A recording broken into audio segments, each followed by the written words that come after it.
ಮಂಜುನಾಥ್ ಅವರ ಪ್ರಶ್ನೆಗೆ ಭಾಳ ಸುದೀರ್ಘವಾಗಿ ಉತ್ತರ ಕೊಟ್ಟಿದ್ದೀನಿ, 2 page. I agree with them. ಅವತ್ತು ಭಾಳ 79ರಲ್ಲೇ ಇದು ಭಾಳ ಕಡಿಮೆ ಹಣದಲ್ಲಿ ಇದು ಮುಗಿಬೇಕಾಗಿತ್ತು. ಈಗ ನಮ್ಮ ಆಫೀಸರ್ಸು ಇದನ್ನೆಲ್ಲ ಫಾರೆಸ್ಟ್ ಇಲಾಖೆದು ಏನೇನು ಪ್ರಾಬ್ಲಮ್ ಇದೆ ಅಂತ ಅವೆಲ್ಲ ಗಮನಿಸದೆ ಸುಮ್ಮನೆ ಅವತ್ತಿನ ಕಾಲದಲ್ಲಿ ಪ್ಲ್ಯಾನ್ನ ಮಾಡಿಬಿಟ್ಟಿದ್ದಾರೆ. ಈಗ ಎಷ್ಟು ಖರ್ಚಾಗಿದೆ ಅಂತ ಕೂಡ ನಾನು ತಿಳಿಸಿದ್ದೇನೆ ಅವ್ರಿಗೆ. ಮೇಜರ್ ಇಶ್ಯೂ ಅಂತಂದರೆ ಇಲ್ಲಿ ಲ್ಯಾಂಡ್ ಅಕ್ವಿಷನ್ ಇಶ್ಯೂ. ಈಗಾಗಲೇ ಸುಮಾರು ಒಂದು ಪಟ್ಟ ಲ್ಯಾಂಡು 1009 ಎಕರೆ, ಅದರಲ್ಲಿ 766 ಎಕರೆ 65 ಎಕರೆ ಅಷ್ಟು ಅಕ್ವೈರ್ ಮಾಡಿದ್ವಿ. ಇನ್ನು 346 ಇದೆ. ಇದರಲ್ಲಿ ಗೌರ್ಮೆಂಟ್ ಲ್ಯಾಂಡು 813 ಎಕರೆ ಅಕ್ವೈರ್ 714 ಮಾಡಿ 99 ಇದೆ.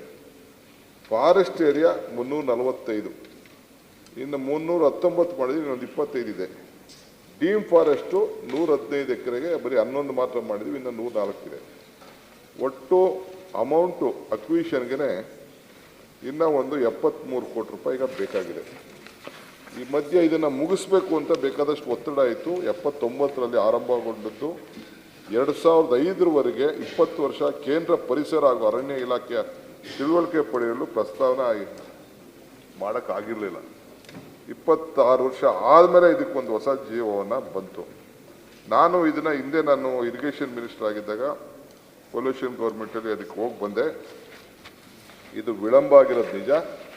ಬಟ್ ನಾವು ಇದನ್ನು ಮೂಲ ಯೋಜನೆ ಏನು ಇನ್ನು ಬಲದಂಡೆ ನಾಲಾ ಕಾಮಗಾರಿ 18.49 ಕಿಲೋಮೀಟ್ರಿಂದ 47 ಕಿಲೋಮೀಟ್ರ್ ಇದೆ. ಇದನ್ನು 60 ಎಕರೆ ಇನ್ನು ರಕ್ಷಿತ ಅರಣ್ಯ ರಕ್ಷಿತ ಮತ್ತು ಡೀಮ್ಡ್ ಅರಣ್ಯ ಬಂದ ತಕ್ಷಣ ಅದನ್ನು ನಾವು ಪ್ರಾರಂಭ ಮಾಡ್ತೇವೆ.